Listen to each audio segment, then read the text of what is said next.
अरे का बुझाई सुनो नाचेला आइल बनी देही पे न चढ़ जहाँ तू बड़ा बाबू वही जेठो हरा। अरे तो सुना एक बार जो जिया ना जुड़ई बुना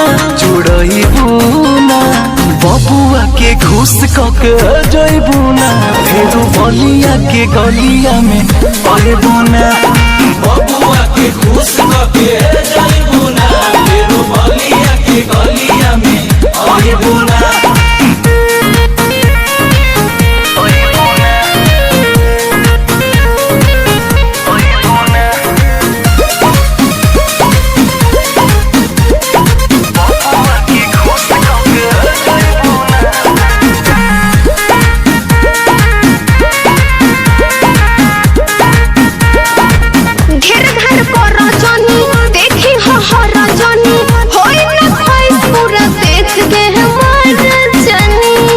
अरे ऐसा बढ़ले बाड़ू हो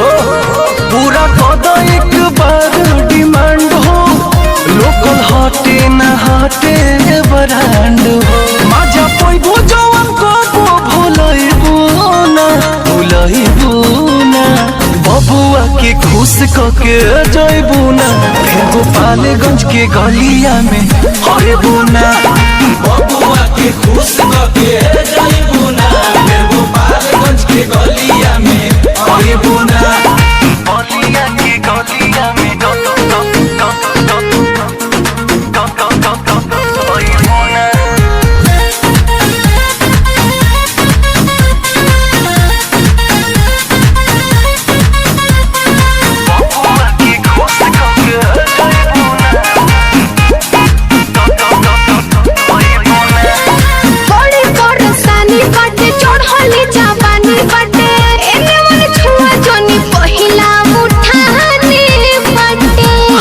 रिस्क ला कुछ होई नहीं तोहर बदनामी